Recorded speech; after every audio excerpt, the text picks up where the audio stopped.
Ouais. Et encore, aujourd'hui, malheureusement, avec le complotisme, c'est pas suffisant, mais il était essentiel qu'on ait des... Michel Sims brise enfin le silence sur Jimmy Mohamed. La vérité éclate. Ce jeudi 28 août 2025, dans les colonnes de Gala, Michel Sims n'a plus cherché à ménager personne. Après des mois de spéculation, le médecin le plus célèbre du petit écran a fini par dire tout haut ce que beaucoup pressentaient. Sa relation avec Jimmy Mohamed n'a jamais été celle que les téléspectateurs imaginaient. Remplacé sur le plateau par le jeune docteur, Sims a décidé de vider son sac. Et ses mots claquent comme une gifle. L'entretien commence par une question anodine du journaliste.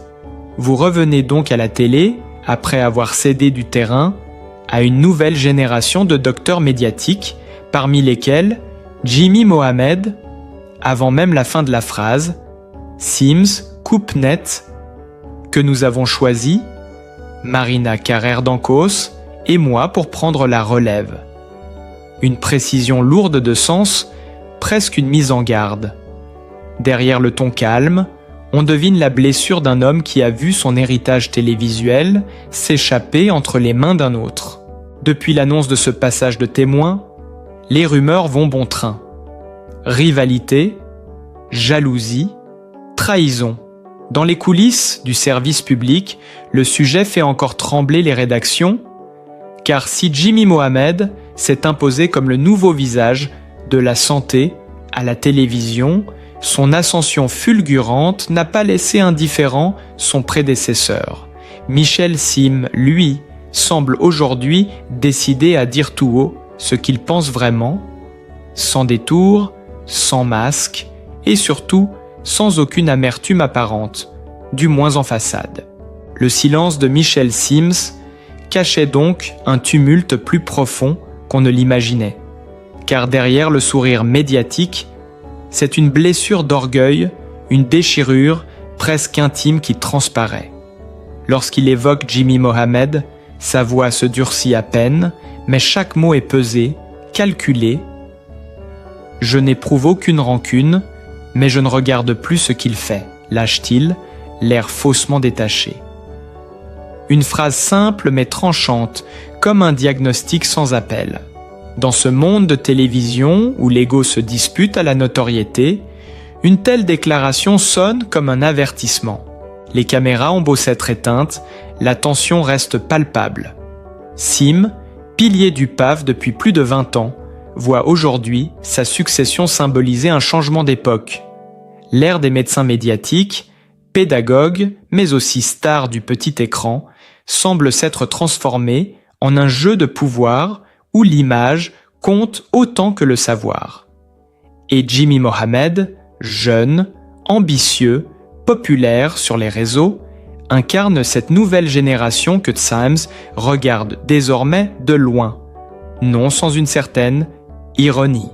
Les observateurs n'ont pas manqué de noter les sous-entendus, en rappelant que lui et Marina Carrère d'Ancos avaient choisi leur remplaçant. Michel Sims marque son territoire. Comme pour dire, ce n'est pas lui qui m'a pris ma place, c'est moi qui la lui ai donnée. Mais derrière cette élégance apparente, une rivalité s'installe. Des équipes de production parlent de désaccords, de tournages tendus, de regards fuyants entre les deux hommes. D'autres racontent que le passage de relais s'est fait dans une ambiance glaciale, presque clinique.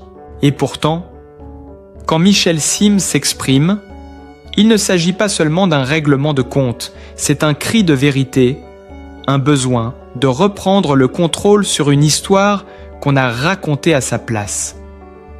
Un vétéran face à la montée d'un successeur que tout le monde compare à lui parfois trop. Entre admiration, méfiance et fierté blessée, la frontière devient floue. Et dans cette zone d'ombre, les confessions du médecin prennent une allure d'aveu inattendu, un aveu que personne n'avait vu venir. Mais derrière cette mise au point, Michel Sims semble vouloir tourner la page avec une forme de sérénité nouvelle. Quand il parle de Jimmy Mohamed, ses mots, cette fois, paraissent apaisés. Il est très bon. Je n'éprouve aucune jalousie envers lui, assure-t-il, presque comme pour clore le débat. La phrase tombe, limpide, mais chargée de sous-entendus. Ceux qui connaissent l'homme savent qu'il ne parle jamais par hasard. On sent la fatigue d'un vétéran qui a tout donné, tout prouvé, et qui observe le tumulte médiatique avec la distance de celui qui n'a plus rien à perdre. Car Michel Sims, derrière l'humour et le verbe tranchant, a toujours été un perfectionniste. Longtemps pilier des émissions de santé, il incarne une époque où la pédagogie primait sur la mise en scène. Aujourd'hui, il regarde l'évolution du paysage télévisuel avec un mélange de curiosité et de détachement.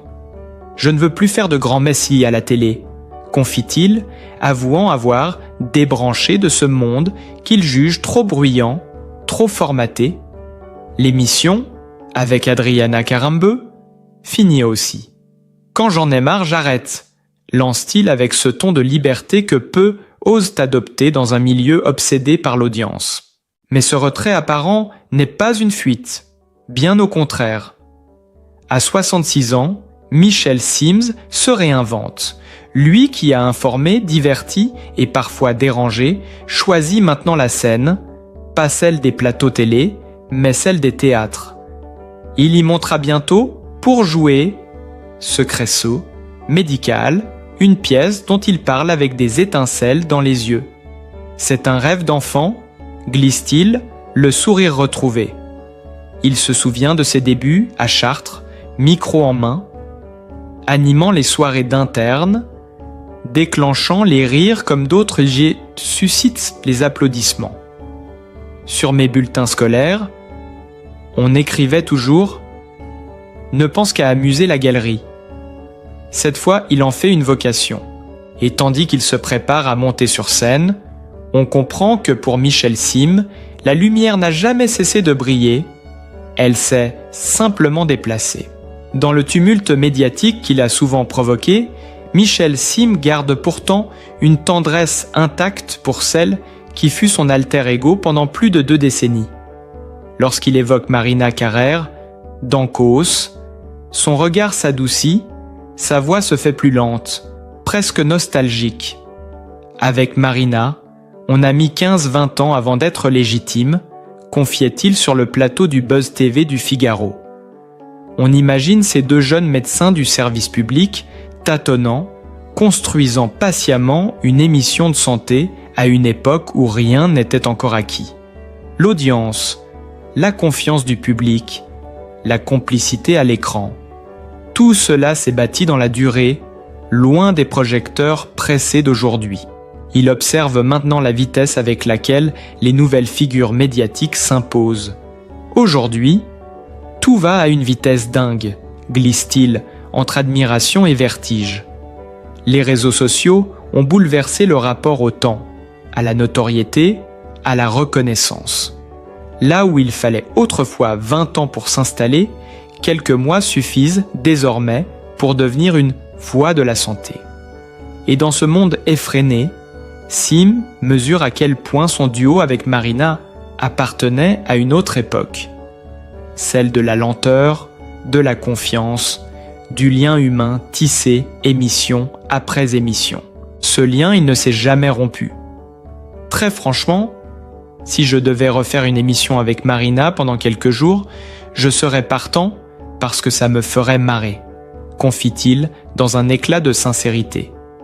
On devine l'amitié profonde, le respect mutuel, cette alchimie rare que ni les années ni la célébrité n'ont érodée. Il parle d'un coup de foudre amical, une formule touchante qui résume tout. La rencontre de 2 tempéraments, 2 voix, 2 présences qui ont marqué durablement la télévision française. Et tandis qu'il évoque cette complicité passée, Michel Sims laisse transparaître une émotion discrète, celle d'un homme qui regarde son propre sillage, conscient que certains duos, comme certaines époques, ne se reproduisent plus. Avant d'être cette figure familière du petit écran, Michel Sim fut avant tout un médecin passionné par la vulgarisation scientifique. C'est au tournant des années 2000 que sa notoriété explose. Les Français découvrent un visage nouveau, une parole claire, un ton libre, celui d'un praticien qui ose rendre la médecine humaine, drôle, accessible. L'émission, le magazine de la santé sur France 5, devient alors son royaume.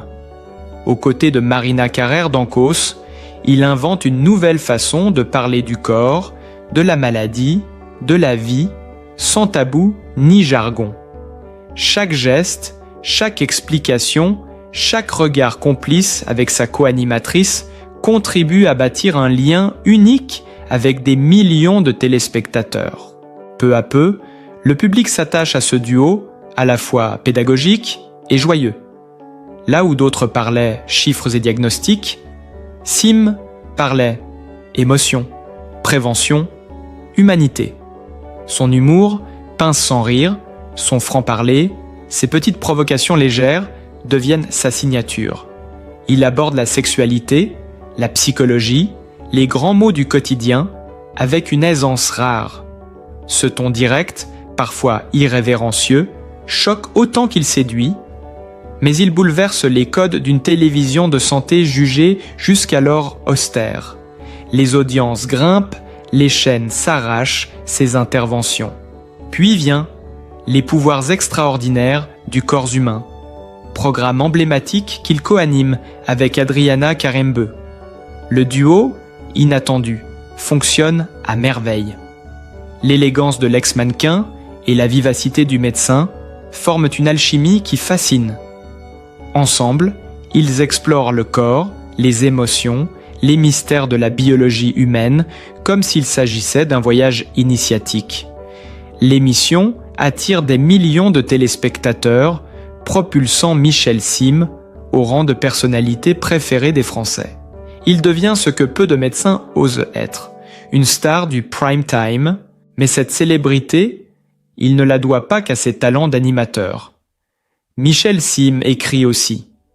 Ses livres, Vivez mieux et plus longtemps, Hippocrate aux enfers ou encore Chers hypocondriaques, rencontrent un succès fulgurant.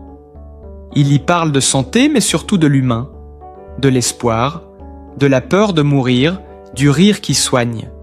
Il transforme le savoir médical en récit vivant, drôle, parfois grave, toujours vrai. Chaque ouvrage devient un prolongement de sa voix télévisuelle, celle d'un homme qui parle au cœur avant de parler au cerveau. Et pourtant, derrière cette réussite spectaculaire, Michel Sim n'a jamais cessé de rappeler ses origines hospitalières. Fils de médecin, ancien chirurgien ORL à l'hôpital européen Georges Pompidou, il a longtemps jonglé entre les plateaux et le bloc opératoire. Cette double vie nourrit sa crédibilité. Il n'est pas un docteur de plateau, mais un praticien qui a vu, touché, compris la souffrance réelle. Cette authenticité, rare à la télévision, a forgé sa réputation et sa longévité. Ce mélange de rigueur et de légèreté, d'intelligence et d'impertinence a fait de Michel Sim un phénomène culturel. En quelques années, il est devenu bien plus qu'un médecin médiatique. Une voix familière, celle qui rassure, fait sourire et dédramatise. Le public l'écoute comme on écouterait un ami de longue date. Quelqu'un qui sait, mais qui n'oublie jamais de rire avec vous. Bien avant d'être ce visage souriant des plateaux de télévision, Michel Sim a connu une enfance marquée par les ombres et la mémoire du drame. Né le 14 mai 1957 à Paris, il grandit dans une famille juive d'origine polonaise, profondément marquée par la Seconde Guerre mondiale. Ses grands-parents paternels ont été déportés à Auschwitz, et cette blessure, invisible mais constante, plane sur son enfance comme une présence silencieuse. Dès ses premières années, Michel comprend la valeur de la vie, la fragilité de l'existence et la nécessité de se battre. Son père, médecin, incarne pour lui la figure du dévouement et de la résilience. Il soigne, rassure, console, un modèle que Michel observe avec fascination. Mais derrière cette image d'un foyer équilibré, la réalité est plus rude.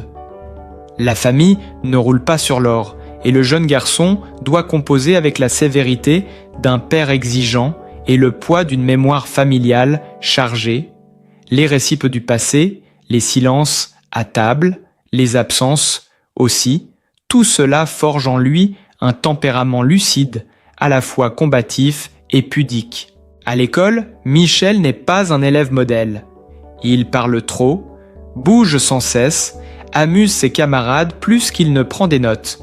Les enseignants, tour à tour agacés ou attendris, notent sur ses bulletins, distraits, ne pensent qu'à amuser la galerie. Une phrase qui, sans le savoir, résume déjà l'homme qu'il deviendra. Ce besoin viscéral de faire rire, d'alléger, de rendre la vie plus douce, prend racine dans ces années de tension et de pudeur. L'humour devient son bouclier, sa manière d'apprivoiser le monde. Dans ce Paris des années 60, Michel découvre aussi le goût de la liberté.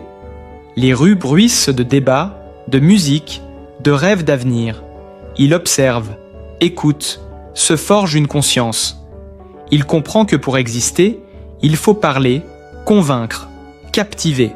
C'est cette énergie, presque instinctive, qui le pousse plus tard vers la médecine. Il veut, comme son père, aider les autres, mais à sa façon, avec sa voix, son ton, sa légèreté. Les études de médecine s'imposent donc naturellement, même si le chemin est semé d'embûches. Les longues nuits de garde, la pression des examens, les premiers contacts avec la souffrance réelle des patients, tout cela l'éprouve mais le renforce. À l'hôpital de Chartres, il découvre la rigueur du métier et surtout la valeur du contact humain. Entre deux gardes, il saisit un micro, anime des soirées d'internes, fait rire ses collègues pour briser la fatigue. Déjà, le futur animateur se dessine, un médecin qui soigne, en parlant, en faisant rire, en rendant la douleur un peu plus supportable. Cette jeunesse, entre ombre et lumière, façonne son rapport au monde. Michel Sim grandit avec la conscience aiguë que rien n'est jamais acquis, ni la liberté, ni la joie, ni la reconnaissance. Il apprend à se battre, à travailler, à persévérer, sans jamais perdre le goût de l'humour. Ce rire, qu'il offrira plus tard à des millions de téléspectateurs, vient de là, d'un enfant qui, au milieu du poids du passé et de la gravité du réel, a choisi de sourire envers et contre tout. Loin des caméras, Michel Sim cultive une vie personnelle discrète, presque à contre-courant de la notoriété qui l'entoure. Derrière le médecin médiatique, l'animateur et l'écrivain, se cache un homme profondément attaché à la stabilité, à la famille, à un certain équilibre. Il partage sa vie avec Nathalie, celle qu'il appelle avec pudeur la femme de sa vie. Ensemble, ils forment un couple soudé, ancré dans la réalité, loin des projecteurs. Peu de gens connaissent son visage, et c'est voulu. Michel Sims protège farouchement son intimité. « J'ai choisi la lumière, pas ma famille », aime-t-il rappeler. Le couple vit dans une belle demeure à proximité de Paris, un havre de paix entouré de verdure. Là, l'agitation des studios laisse place au silence, au rire des enfants, au bruit du vent dans les arbres. Car avant d'être un homme public, Sim est avant tout un père. 3 fils partagent la vie, fruit d'une histoire d'amour longue et solide. Avec eux, il retrouve la simplicité qui lui échappe souvent à la télévision, les repas improvisés, les plaisanteries de table, les discussions qui s'étirent jusqu'à tard dans la nuit. Il parle souvent de la fierté qu'il ressent en les voyant tracer leur propre chemin, sans jamais chercher à se cacher derrière le nom de leur père. Ce cocon familial, il le chérit d'autant plus qu'il a longtemps vécu dans un univers de tension et d'exposition permanente. Dans son foyer, aucune caméra, aucun projecteur. Seulement des visages familiers et la chaleur des liens vrais. Ceux qui le connaissent intimement racontent un homme attentif, parfois taiseux, souvent drôle, toujours bienveillant. À la maison, il n'est plus le docteur Sim, mais simplement Michel, celui qui plaisante, qui cuisine, qui bricole et qui aime recevoir ses amis autour d'un bon vin. Lorsqu'il quitte Paris, c'est souvent pour retrouver le Sud, sa région de cœur. Là-bas, dans une maison baignée de lumière, il se ressource. Entre mer et collines, il aime jardiner, lire, marcher seul le long des sentiers. Ces moments de solitude assumée contrastent avec l'effervescence des plateaux télévisés. Il y trouve le calme nécessaire pour écrire, réfléchir ou simplement ne rien faire, luxe suprême pour un homme habitué à ne jamais s'arrêter. Michel Sim reste pudique lorsqu'il parle de son épouse. Peu de confidences, peu d'apparitions publiques. Ce silence, loin d'être une distance, traduit une fidélité à son mode de vie. Protéger ce qui compte, préserver ce qui ne se raconte pas. Dans un monde où tout s'affiche, il choisit la retenue. Même lorsqu'il évoque ses enfants, c'est toujours avec une tendresse retenue, un sourire discret, comme s'il craignait que les mots trahissent la beauté simple de son bonheur domestique. Ses proches disent de lui qu'il a deux visages, celui du Michel Sim que la France connaît, charismatique, bavard, solaire, et celui, plus intime, d'un homme apaisé, contemplatif, presque secret. Entre ces deux mondes, il navigue avec une étonnante justesse, sans jamais se perdre. Peut-être est-ce là le vrai secret de sa longévité. Savoir où finit la scène et où commence la vie. Quand on retrace le parcours de Michel Sim, on a l'impression de feuilleter le roman d'une vie guidée par la curiosité, la rigueur et le besoin constant de transmettre. Né à Paris le 14 mai 1957, il grandit dans un environnement à la fois exigeant et bienveillant. Fils d'un père médecin et d'une mère psychologue, il baigne dès l'enfance dans une atmosphère où la science et la parole occupent une place centrale. Très tôt, il comprend que comprendre l'autre, son corps, son esprit, sa douleur, est un art autant qu'une vocation. Après des études secondaires dans la capitale, il s'oriente naturellement vers la médecine. L'univers des hôpitaux le fascine. À la faculté de médecine de Paris, il s'illustre par sa vivacité d'esprit et sa capacité à communiquer. Ce n'est pas seulement un étudiant brillant, c'est déjà un conteur, un homme de scène. Pendant son internat à Chartres, il se fait remarquer par sa bonne humeur et son sens de la camaraderie. Dans les couloirs des urgences, il dédramatise les moments les plus tendus, arrache un sourire à ceux qui n'en ont plus la force. Cette humanité-là, forgée entre fatigue et solidarité, deviendra la marque de toute sa carrière. Spécialisé en otorhinolaryngologie, ORL, il entame sa carrière hospitalière à Paris avant de rejoindre l'hôpital européen Georges Pompidou. Là, il se distingue autant par sa compétence médicale que par sa capacité à vulgariser les sujets complexes. Lorsqu'une opportunité de chronique médicale se présente à la radio, il accepte sans hésiter. Très vite, sa voix familière séduit les auditeurs. Il parle de santé sans peur ni jargon, avec cette clarté rare qui transforme chaque explication en confidence. Des ondes à l'écran, la transition est naturelle. France 5 lui ouvre ses portes à la fin des années 90. C'est là que naît le magazine de la santé, l'émission qui changera tout. À partir de 1998, aux côtés de Marina Carrère, Tankos, il impose un ton nouveau, à la fois rigoureux et léger.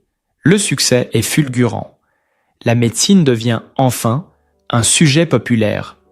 Les Français découvrent qu'on peut parler de maladies graves sans effrayer, de prévention sans ennuyer. L'audience explose, les récompenses s'enchaînent, et Michel Sim devient une figure incontournable du paysage audiovisuel, mais sa carrière ne se limite pas au petit écran.